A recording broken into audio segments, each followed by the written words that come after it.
yes, this sport is intimidating and it can be scary, but that is why it's an important sport for women, because it really shows your true colors. It helps you see what you're capable of. It helps you understand the importance of thinking things through and learning how to do something and not letting fear stand in your way. Welcome to the Find Your Edge podcast. Get ready to dive into all things training, nutrition, recovery, and more. Whether you're a new or experienced endurance athlete, a weekend warrior, or someone who just wants to improve your health and fitness, this podcast is for you. I'm Chris Newport, founder, head coach, registered dietitian, exercise physiologist, and certified personal trainer with the Endurance Edge and the Fueling Edge. With more than 20 years experience in the fitness industry, 18 years in multi-sport, and over 10 years as a sports nutritionist, I'm speaking with athletes and experts about key actionable steps you can take to reach and sustain peak performance and health. Let's do it. All right, welcome back to the Find Your Edge podcast. I am your host, Chris Newport, and I am here today with Lindsey Richter, mountain biking queen. Welcome to the show. Thanks, Chris. Thanks for having me. So I love mountain biking. I got into it after getting hit by a car on the road and said, screw this. I am going in the woods where if I run into a tree, it's my fault. And the tree did not run into me. And several years ago, we had you come out and do a clinic for our mountain biking club. So tell us a little bit about how you got into the sport. And then, of course, Ladies AllRide.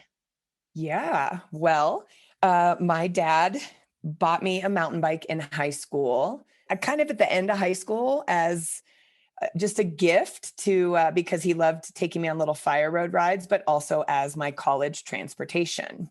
That was my college transportation. And I was an athlete in high school. You know, I really excelled at soccer and basketball and track and field.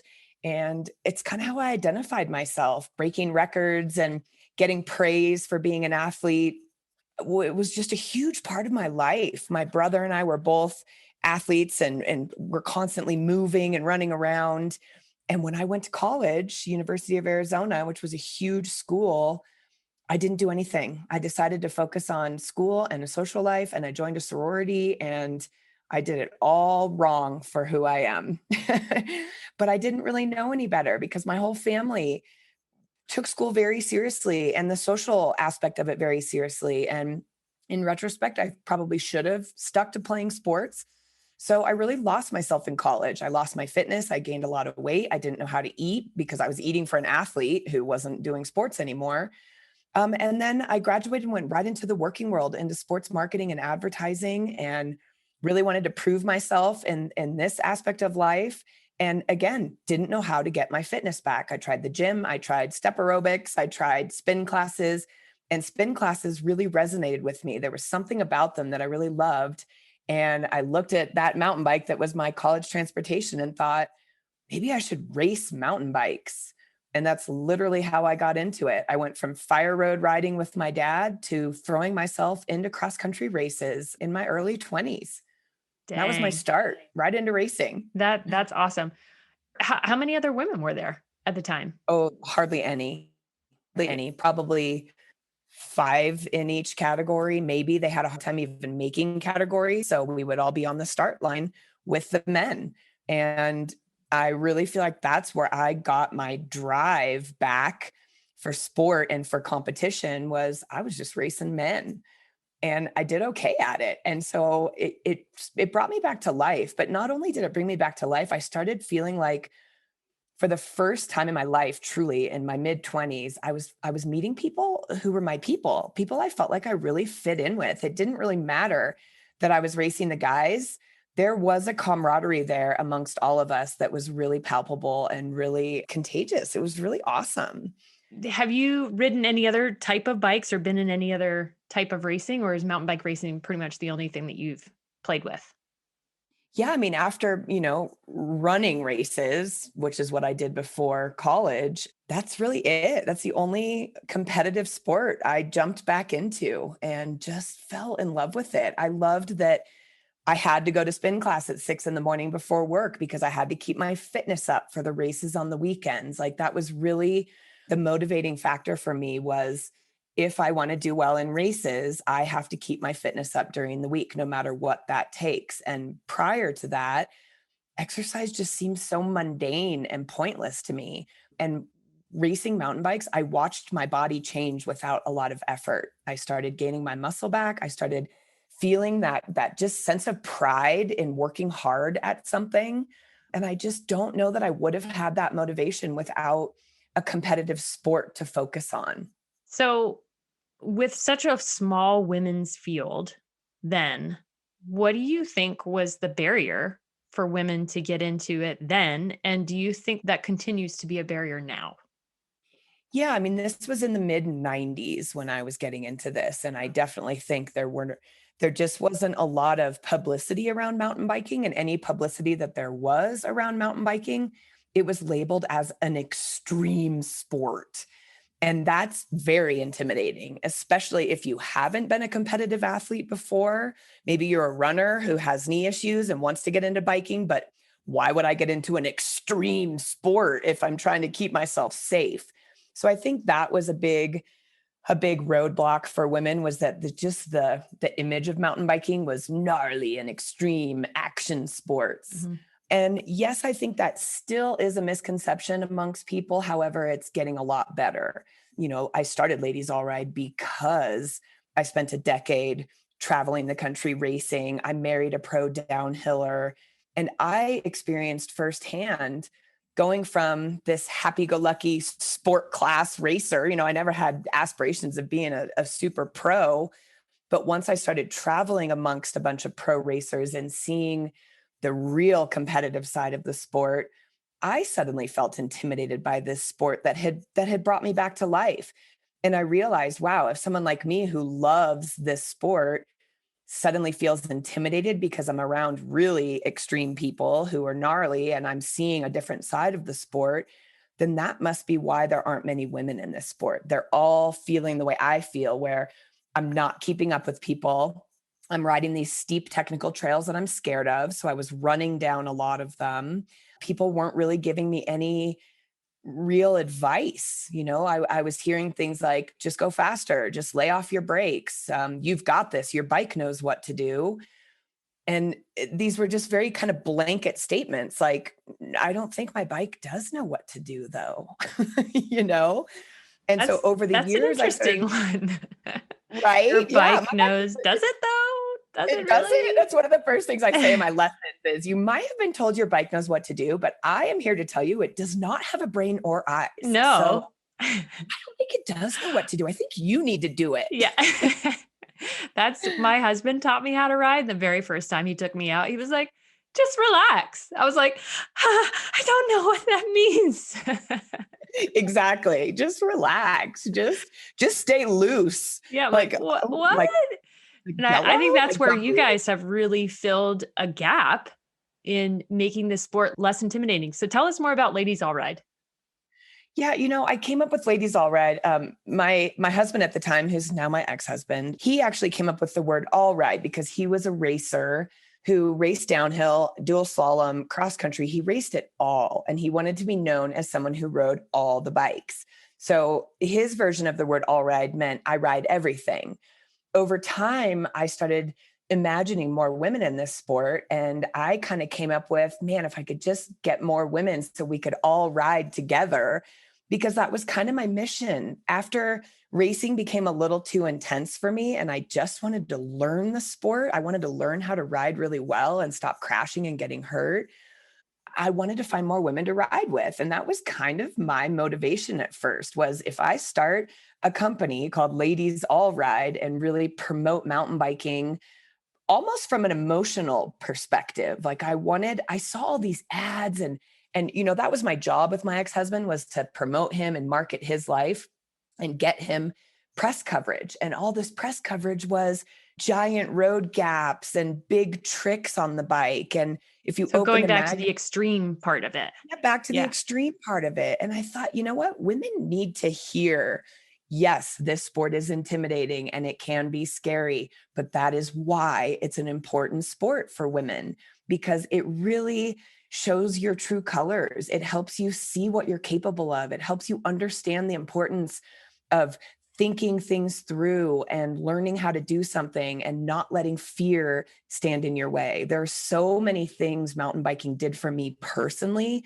as a human in just helping me understand how fear holds us back, how negative thinking can be such a debilitating way to live. And on a mountain bike, I started learning, if I'm thinking about hitting my face on that rock, I'm going to go right into that rock. If I'm staring at that tree saying, I don't want to hit that tree, I don't want to hit that tree, that's all negative thinking. And on a mountain bike, I really started to learn I am in control of my thoughts. And if I think thoughts that help keep my wheels rolling forward, keep my focus on where I'm heading and where I need to go, I'm going to get through it. And so I just had this brilliant idea about 12 years ago. Maybe if more women heard this side of the sport, that it can actually be really beneficial to you as a human, they'll be more interested in trying it. Okay, so you've got to be a little bit more detailed in that, because when I never rode a mountain bike, I was like, well, what you're saying hypothetically sounds neat. Sure, I want to address my fears, but tell us a little bit more about actually physically being on the bike and what that means. Like, is it going up a hill, down a hill, looking at rocks, looking at trees? Like, how can you kind of guide us on what the bike and the body and the mental piece and the actual, terrain, how does that all come together? Yeah, it all starts with the basics, with the fundamentals, just like anything in life. As babies, we learn to flip ourselves over. Then we learn to crawl. Then we learn to walk. Then we learn words. Then we learn letters. Then we learn words. Then we learn sentences. Then we learn paragraphs. It's very similar. It's breaking it down from the very beginning, getting someone on a bike and getting them comfortable in a grass field, which is how we do our camps, getting them to understand how to move the bike around, how to be a commanding pilot of the bike and not a passive passenger. I think a lot of people grew up riding bikes on pavement or, just on paths where it was pretty easy. So I think there is a misconception that, oh, it's just riding a bike, I don't need a lesson. But mountain biking is a whole different ballgame. When the terrain gets rocky and steep up or down, there's technique involved. And so much like learning to crawl, walk, read words, learning the basics, learning how to ride from your feet, learning what you are capable of above the bike in a grass field where you can build confidence in baby steps is the key to getting people comfortable on a mountain bike. Plus, once you start getting comfortable with balance and moving the bike around and learning all the controls, the shifting, the braking, learning really good technique helps those fears dissipate because people start gaining confidence in their own abilities. And so whether it's climbing technical or going fast downhill, all the fundamentals relate. Learning how to find balance, learning how to move your body around so that you stay in a centered position over your bike in a way that you can control what your bike does underneath you helps build confidence and understanding. And then practice. There's not a lot of things, I think, as adults that we actually practice. And I think this is a new age of mindfulness. And, a lot of people are going through kind of a rebirth, people who are realizing that their pasts or the way they were raised has really affected who they've become as humans. But there is a way to move beyond your circumstances. And it has to do with practicing the way you think, the way your brain functions. So I just love how that all integrates together, how learning to slow down, go through the process of learning, practicing and getting better at something like mountain biking. It's exciting. It's fun. It puts you back to being a kid, feeling the wind in your face, picking up a little speed, getting over a rock you didn't think you could get over. Like it all just adds up to these little moments of accomplishments, which it's helped me with my mental health. It's a big reason I promote this is because I have learned how strong I am, especially after going through divorce and being with someone for 15 years and glued to their sides and starting a company with them. it was really scary to go out in the world on my own and continue on this path. I really had to dig deep to find confidence. And looking back at what I've accomplished on a bike and all the processes and procedures I've let myself go through to get better at mountain biking has just helped me on this path of growth as a person. Wow, that's awesome. So you're talking about how you have grown through this sport. What are some of the experiences or the perhaps shedding of fears that you've seen in your camps, and any stories you want to share with us? I really think that's why I do this, is because when I see women show up nervous and intimidated, the first thing I do is I make a big speech at the beginning of the camp and I tell them my own journey and how I have used mountain biking as a catalyst for growth and change in my life, and how we're all here to just celebrate riding bikes together. I sort of see the shoulders relax. I see tears in the crowd.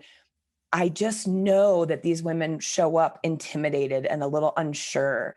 And then to watch them say things like, no, I could never pop a wheelie. I'm never going to do that. And then to see them go through the process and then actually do it, and the excitement and the joy and the celebration they have with the other women in the group, there's nothing like it. You see these aha moments in women where they really, truly don't think they can do things. And our camps are an older crowd. We're not getting 20 somethings. We're getting 30s, 40s, 50s, 60s, That's and awesome. I'm 46. And whenever I hear people say, "Oh, I'm in my 40s, I'm too old to start mountain biking," I'm like, you're talking to the wrong person. Like, I'm 46 and I'm watching 65-year-olds crush it on a mountain bike. And so just witnessing those aha moments and those moments of, oh my gosh, I have been telling myself I can't do this for so long, and I just did it. There's a moment where you look at these women and go, yeah, what else do you tell yourself you can't do? And what else do you hold yourself back from that you're fully capable of doing? Whether it's getting out of that unhealthy marriage, leaving that job that doesn't fuel your soul. There's a lot of things that we hold ourselves back from in life. And I love how mountain biking gives women that perception of, oh shit, maybe I do hold myself back and I don't need to. Okay, so I'm sold. I mean, I'm already sold, but I'm like, yes, I want to go ride my mountain bike right now. I So know. how can we get more women started? Like, mountain biking might seem like a little intimidating. You've broken that down a little bit. So where do we start? I feel like a lot of women don't even know where to get a mountain bike. And you just told us that there's a lot of different types of mountain bikes out there too. So what are your tips on getting started? Yeah, I know it can be intimidating. And I do grapple with the expense of this sport. It's not a cheap sport to get into to start, but it is one of those sports that once you do make the investment, the bike will last a really long time. You don't have to buy the fanciest bike. I think going to a local bike shop is a great place to start. Hopefully these bike shops they're hiring more women. They're understanding the need to be a little more gentle and compassionate. I used to be terrified to walk into a bike shop because it was always just a group of, kind of bro bras who didn't really know how to answer the questions that a beginner who was terrified and didn't know anything had. More and more bike shops are being trained in how to work with people psychologically, because when you walk into something and you're already intimidated, you don't want to feel dumb asking a question. So I believe that shops are hiring more women, and they're doing more trainings to make sure that they're very welcoming and that they can hold your hand through the process.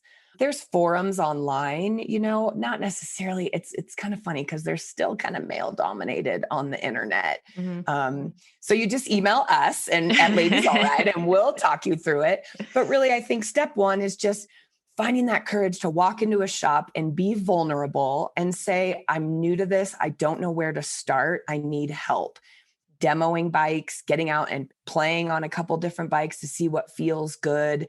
And at first, you may not know what feels good, but I'm a believer that if you just make the purchase, even buying a used bike online to just get started, and having the essential equipment, buying a nice helmet that you can have for a long time, some gloves to protect the hands, some knee pads. Like, there is an initial investment to keep you safe and comfortable. But like I said, hopefully that stuff will last a really long time and you don't have to, it's not like skiing where you have to go pay $200 every time you want to go hit the ski slopes. Once you have all the equipment, you're good to go.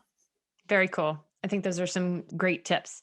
So so we've got the gear and we're excited to learn. How do we learn from you? Oh, you come to one of our camps. Well, you can find us Well, at your Ladies AllRide. Instagram's really got some great videos, like how-to videos on it too. I will have to say that. I watched your one on how to set up shocks, which I feel like it can be very intimidating, but Yes. Tell us about your camps. Yes. So, on Instagram, we're Ladies AllRide. It's also my name, Lindsey Richter. Ladies AllRide everywhere on the web, our website, Facebook. And I do post some scenarios on a bike. I don't want to be an online coach because it is the kind of sport that I really feel like it's important to learn in person. So someone can have eyes on you and really help you make sure you're doing it right. But I put videos up there to just give people a deeper understanding that there is a method to the madness. And I just show scenarios that I'm in and what I did. I don't necessarily say this is how to do this, but there are a lot of videos online to help people get started. You can go to YouTube and type in beginner mountain biker, and you're going to find all kinds of videos. And that might help just relieve the initial intimidation to go out into a grass field by yourself, practice some of those basic moves. But I'm a big believer that, especially if you're a woman coming to a camp where there's other women who are in the same boat as you, new to the sport, intimidated by it, there's just this feeling of camaraderie and this kind of, I don't even know how to put it into words. If she can do it, I can do it kind of attitude. It's like when you're sitting there and you're scared and you realize that everyone else in your group is just as scared and doesn't think they can do it. And then you see them go for it and try it. There's just this, I don't know, like I said before, this contagious energy of being with a group of women who all feel the same way, all progressing together and celebrating together. There is a magic in women lifting each other up. And so I'm a believer that sure, you can learn online and go practice in a field by yourself, but there's nothing like taking a clinic, especially one of ours, I think, where there's this genuine bonding over bikes and this celebration when you do things you didn't think you could do. Yes, I would totally agree with that. And I found it perhaps a little bit relieving that there's women who are all different shapes, sizes. I mean, sometimes I feel like because I have kids, it's a little bit more difficult. And it is. It's legitimately more difficult to get on my bike, but there's other women who are doing the same thing and they just want to be involved and part of it. And I think another great part of y'all's camps is you guys have the best sayings that will never leave my brain. Like talking about, okay, boobs to the bar. I'm like, okay, I taught that to my child, to my daughter. She was like, what, mommy? I'm like, just say it out loud. It'll make you feel empowered. Yeah. Everyone has boobs. Even boys have boobs. I love it. And that's kind of what our shtick is we know it's intimidating. So we try to make it light. We're a bunch of goofy women who aren't super gnarly pros. We're just regular women who love bikes and want to share it with other people. So we've found really clever, funny ways to make it less intimidating and add a little fun to it, but also sayings that you're never going to forget. If you're climbing up a hill and that front wheel's kind of rearing up on you and you feel like gravity's pulling you backwards, you're going to remember, oh, if I just get my boobs up over the bars and get a little more forward, that's the position I need to be in. It's not so technical when you do it that way, wipe your butt on the berm, look for your friend around the corner. We just try to make it really fun and accessible. So it's not like, oh, but you have to do this, this, and this, this, and this. Like that's too much information, but boobs over the bars, I got it. Yeah, check. That's great. So again, I'm sold. Are you guys coming to the East Coast anytime soon? We were coming to Florida and North Carolina, cool. But the Florida camp, it just became harder to fill. So we stopped going there. And then North Carolina, we lost our venue. We had this great venue in Lindsey, I'm going to have to do some work for you. I know. So we would love to come back to the Southeast for sure. We do go to Bentonville, Arkansas. So that's, in the South. Mm-hmm. And we go to Vermont. Those are kind of our two other side of the country camps. Yeah. And if somebody But wanted to travel to the West Coast, you guys are in Oregon and where else? yeah, we're in Oregon, Montana, Wyoming, Arizona. Sedona, Arizona is a great one. Yeah, so we do want to add some more locations over on the East Coast. It's just we got to find the perfect venue to accommodate, our needs. Yeah. What's your favorite place to ride? Oh, that's a loaded question. Because you've ridden I all think over the world, right? I've ridden a lot of places. I feel very, very fortunate the places my bike has taken me. And I will say that one of the things that I'm noticing with all my travels over the last 20 years is how many communities are building great trails. I mean, almost every state in this country is pushing for more trails and getting really good trail builders in to build trails for all levels of riders. And it just kind of depends on my mood. I love Sedona, Arizona, because it's just it's unlike anywhere in the world. The red rock and the vortexes and the technical aspect of it, it's super fun. But you come where I live in Bend, Oregon, and it's more fitness based, lots of pedaling, lots going fast and on flowy trails. I love Montana, the rocks and the steepness. I could tell you every state and what I love about every state, but I will say that Whistler, Canada, of all places, is probably the Disneyland of mountain biking, Oh, where you that's can awesome. just find everything you want. But I really like technical riding. So give me some chunky rocks and roots, and I'm pretty excited. Very cool. So we always like to end every episode with a couple of tips for women to walk away with, for perhaps it's improving their health or performance or getting on a mountain bike. What would be those couple of things, 2 or 3 things that you would have women walk away with? Well, I hope to have women walk away with the understanding that they are in control of their bikes, that they are the pilot, not the passenger. And that relates to life as well. I think a lot of times we just kind of float through life and go through our daily routine without a lot of thought. And I just love how mountain biking kind of changes that. You have to think on your toes. You have to really think about what you're doing. What else? Just how mountain biking relates to life. I can't emphasize enough how so many women I know have said as they progress on the bike, how they see themselves grow. A lot of them have come to us and said, I'm calmer, I'm more thoughtful in my life. So I really want people to walk away with that understanding that the more effort they put into taking care of themselves physically, using mountain biking as a tool, the better they're going to get mentally and emotionally, because it all relates. You feel good about your accomplishments on a bike, you're going to kind of walk away with a little extra spring in your step. And so I think one of my takeaways is I want them to be mindful of that. I want them to really see how they feel when they accomplish things on a bike or get through a long ride or even just climb up that hill that they never were able to climb before, but today they got up it. Like the little accomplishments on the bike and in life should be celebrated. And I really like that takeaway. I would say, if I can add a third, is the way that you build women up. Like Thanks. that's huge. Is that if we can work together and we can celebrate each other, we're going to go so much further. And that's what I've gleaned from your camps. So Thanks. And a lot of that has to do with my own personal experience. I feel like that's a really big part of our camps, and why people maybe choose our camps over other camps is because we're genuinely living what we preach. Mountain biking has saved my life. It has helped me emotionally and mentally. It's given me strength that I didn't know I had. And I just want that for more women. I know personally, I held myself back a lot because of insecurities, and I've dealt with some mental health issues with depression my whole life. And mountain biking is something that I can tap into. Anytime I feel myself sinking, I can think back to that ride I did last summer that made me feel so strong and capable. And I just want that for more women. that's awesome. So Lindsey, one more time, how can people get a hold of you and Ladies AllRide? Yeah, Ladies AllRide on Instagram, on Facebook, our website is ladiesallride.com. I'm Lindsey at ladiesallride.com. I think you just type in Ladies AllRide and it's easy to remember because ladies should all ride together. Yeah. We'll help you find us. Fantastic. Well, Lindsey Richter, Thank you so much for joining us, and we hope to be riding with you soon.